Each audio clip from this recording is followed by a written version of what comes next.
So you're losing faith in this paper that's in your wallet. If you go to the bank and you ask them, they're just going to give you more paper. So you're thinking, well, I got to get rid of this paper. What can I buy? I can buy gold, I can buy silver, I can buy real estate, I can buy new cars, I can buy Bitcoin. It's just another tool. Among all of those options, can you move your gold and silver, or are you going to get checked at customs? You can move your Bitcoin because Bitcoin exists everywhere. Prepare for shock and awe. Gold, silver, copper, and zinc. This 30-cent a share company could be looking at life-changing gains. Even Resource Capital Inc., a billion-dollar private equity fund made up of expert mining analysts and investors, just quietly took an 18% stake in the company. Learn more at crushthestreet.com/hardassets. Hello, everyone, and welcome into crushthestreet.com. I'm here with Dave Scotese. He's with litmocracy.blogspot.com. You can follow him there. He's an expert on Bitcoin, and something that goes along with Bitcoin, which we're going to talk today about also, is freedom. First of all, Dave, thanks for joining me. Oh, thanks for having me. Dave, can you give everyone a little bit of an update on what is going on with Bitcoin? We've saw it go up to 400 and then come back. I mean, it went a while ago, it was up to 1,000 and back down to 100. And then it had another move. And each time it moves, it feels like there's more credibility that is given to it by the mainstream. More and more people see it as a viable option. So can you give us a little idea of what is going on with the Bitcoin price? Well, I think what happens with anything you can buy or invest in, let's say, when people see that the price is moving around, it's a signal. The price is going up because people are interested in it. Oh, well, if people are interested in it, then I think I want to be interested in it too. And so you start researching it, and it turns out Bitcoin's a pretty good idea. So anybody that gets, driven into that curiosity place is going to decide, well, not anybody, but enough people decide, hey, I want to get into this, and so they start buying. So the price going up causes more price going up, and that's traditionally how you get a bubble. And we've seen that a few times with Bitcoin. It does go up and down quite a bit. Yeah. Are you optimistic that it'll go back to 1,000 and higher, or are you a buyer at these prices, or are you hesitant? I am optimistic, and my strategy, because of the volatility, is I'm just going to profit off the volatility. And the way you do that is you say, I want my holdings of this investment to be at this certain dollar amount. So if the price goes up, then I have to sell a little. If the price goes down, then I have to buy a little. Now, in order to do that, you have to have your pool of cash, because when the price goes down and it keeps going down, you got to keep buying and keep buying. Well, if Bitcoin went down to $5, I would probably run out of cash. But at the same time, I would own all the Bitcoin. Well, not quite that much, but there's enough people doing that. I can't see that happening. It could get down to like 100 maybe, but that means a lot of people that have a lot of Bitcoin decided that, it's no good anymore. What's going on in the infrastructure of Bitcoin that is causing it to just be more in demand? Do you have any updated news on what's going on in the Bitcoin community? I'm not sure about whether those are connected. I think the recent increases in price are due to somebody was waiting for something to happen. They had a lot of money, and then it happened. If you have a lot of money and you're going to get into an investment, then you overbuy. And you overbuy because you're moving the price, and you push the price way up, and then it's up and it plateaus, and then you start selling off the extra that you bought. So you make a little profit. And if you do that really well, you end up paying for your entire investment just from the profits of pushing the price up too much. And I suspect that's kind of what happened. But your question, you want to tie it to infrastructure. There are things going on in, like I'm signed up for the Bitcoin developer list, so I see the emails go by, and they're talking about scaling solutions like Lightning, which is a off-chain way. You make a bunch of transactions that allow you to back out if your trading partner screws you. So either one of you is protected because you can shove a bunch of stuff onto the blockchain and you're safe. But if you let it ride, you keep trading back and forth, and it doesn't have to be on the blockchain. It's a separate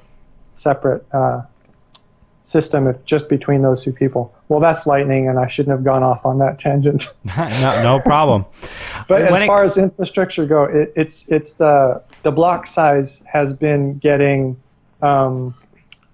troublesome. Let's say there's somebody out there who's doing scaling testing or spam testing or attacking the network, as some people like to call it.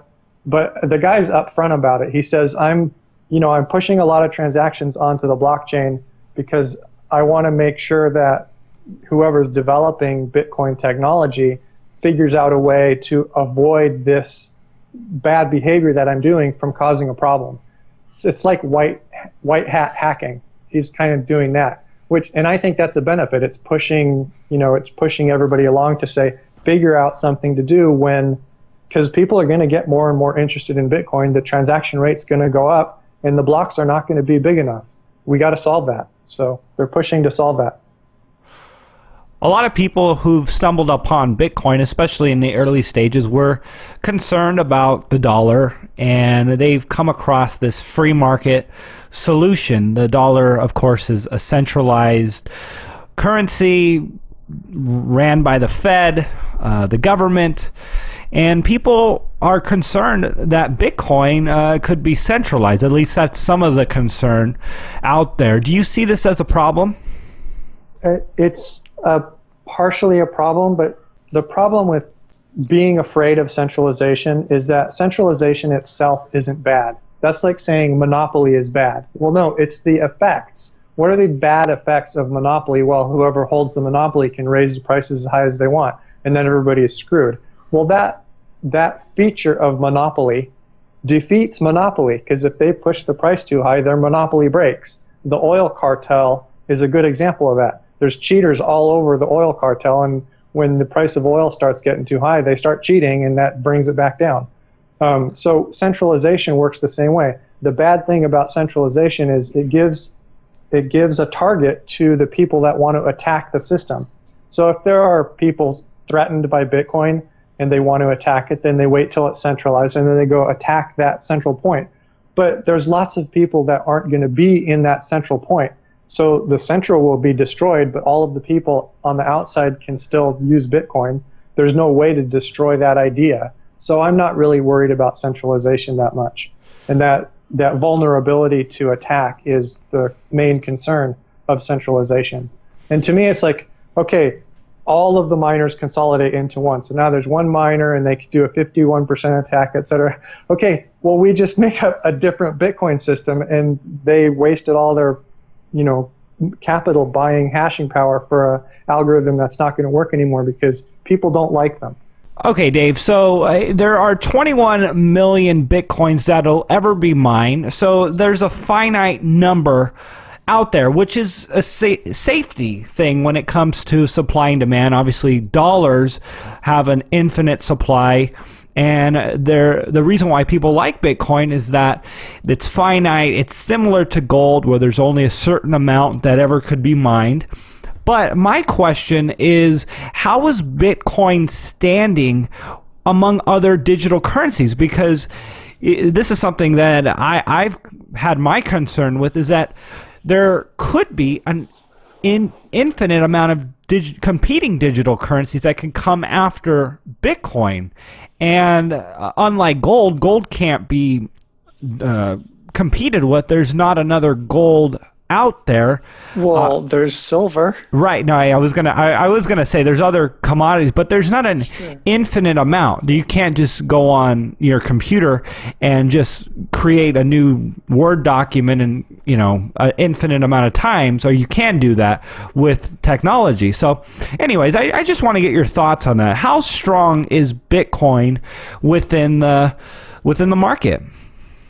The effort it takes limits the amount of Bitcoin. I mean, we don't have all 21 million Bitcoins yet. we have to wait, and that's programmed into how Bitcoin works. You got me thinking about the gold and the silver, because gold is more valuable than silver, partially because there's more silver than gold. And so Bitcoin would work the same way. There's more Bitcoin than there's more of all of the other cryptocurrencies than there is of Bitcoin. So Bitcoin is going to be a little bit more valuable than all of the other cryptocurrencies if you munge them all together like that. And that comes down to fungibility, which is, can you distinguish between a little bit of gold and some other little bit of gold? No, they're the same. But you can distinguish between a little bit of gold and a little bit of silver. Because they're distinguishable, we can't munge them together, and so we consider all of the gold as gold and all of the silver as silver, all of the Bitcoin as Bitcoin, and all of the Litecoin as Litecoin. And then you have Dogecoin.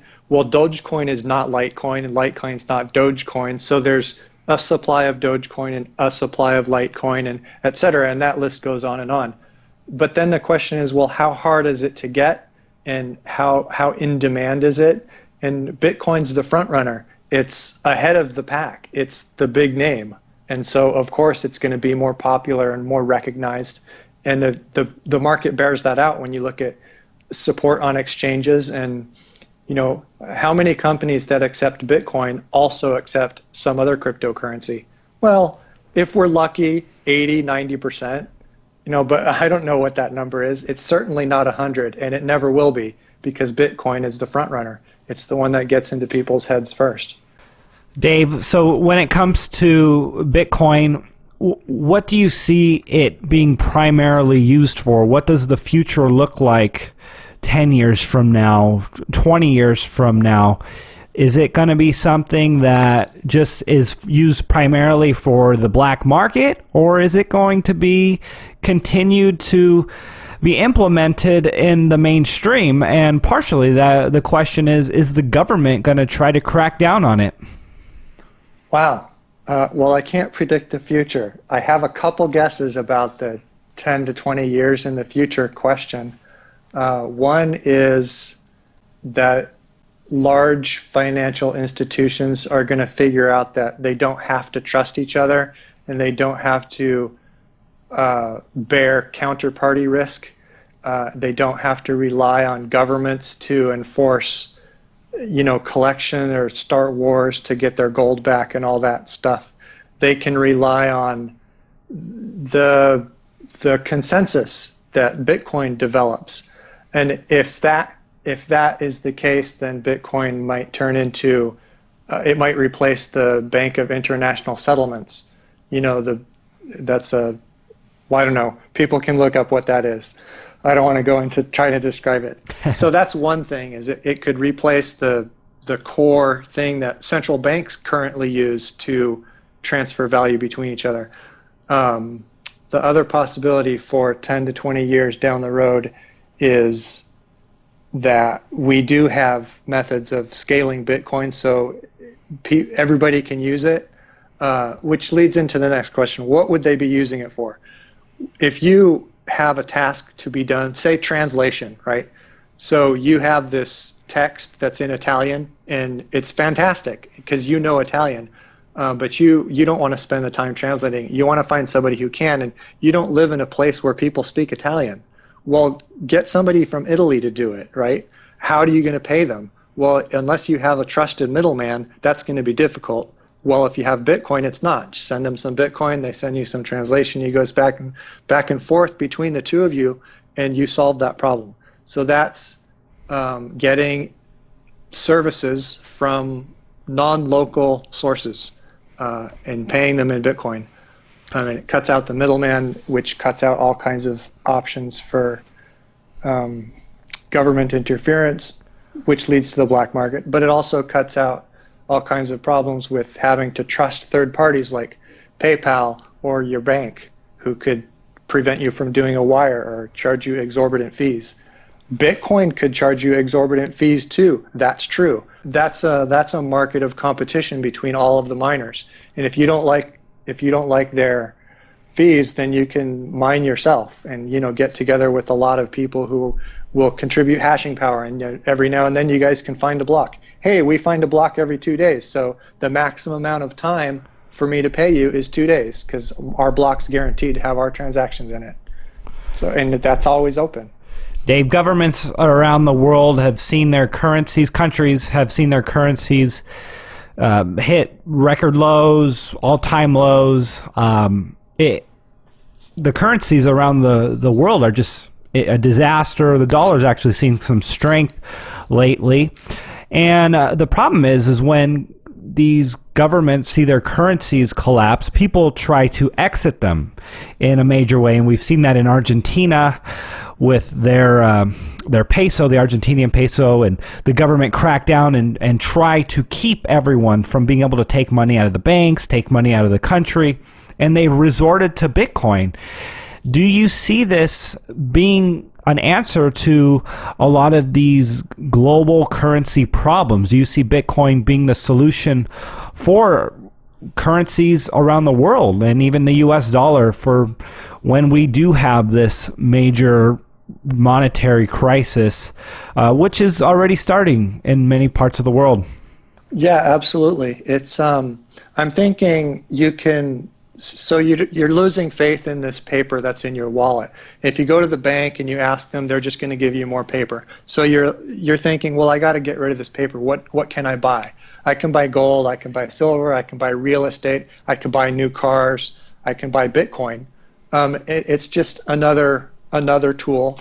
Among all of those options, I would think cars depreciate. Real estate probably has a pretty stable value, but where? Are you going to buy the real estate, in this country where the government is printing money because it's over indebted, or are you going to buy something that you can move? And can you move your gold and silver, or are you going to get checked at customs? You can move your Bitcoin because Bitcoin exists everywhere. When you own some Bitcoin, everybody on the planet knows that you own it, because you have the secret that you need to spend it. So it's like one of the most excellent options if you run into that problem. Okay, Dave, you say that the government is a criminal organization. How can you say that? I'll play devil's advocate here. How can you say that? Well, look, people don't find it acceptable if you go to your neighbor's house and you say, I mowed your lawn, so you got to give me $50. That's ridiculous. But the government does stuff all the time, and then they say, look, you people have to pay for this, so here's the tax bill and whatever. And if you're like, well, I don't want you to go and bomb people in Iraq or spy on my neighbors through their internet connection or, whatever. I don't want you doing that stuff, so I'm not going to pay for it. Well, they're going to come and throw you in jail. That's criminal. You can't just tell people this is how you have to live your life, and if you don't, you go to jail. We can't do that. Why can the government do it? And people cheer. They're like, oh yeah, we have laws and people break them, and so we throw them in prison. Yay! That's ridiculous. If I made up laws and then people broke them and I threw people in prison for it, I would be punished. People would hate me. Well, why don't we have that feeling toward the government? Well, there's some kind of brainwashing going on there. That's why. Dave, I want to first of all thank you for coming on the show with me today. Can you just share with us a little bit about what people will find if they visit you at litmocracy.blogspot.com? Oh, wow. My blog is full of philosophy and freedom, and there's a couple posts about not being scammed by the federal government. Most people don't know this, but I wanted to plug Pete Hendrickson's site, Lost Horizons, because he explains that most people don't owe the income tax. Now, if you're afraid that maybe you owe it, you'll probably pay it because the agency that enforces the tax laws is really vicious. But if you can figure it out and work with them and show them, look, I don't owe the tax, then then you don't pay it. That's the boat I'm in. Well, Dave, I really appreciate you coming on the show with me today. If people want to reach out to you, definitely go check out litmocracy.blogspot.com and just follow Dave and his work. Dave, thanks so much. Hey, thanks, Ken.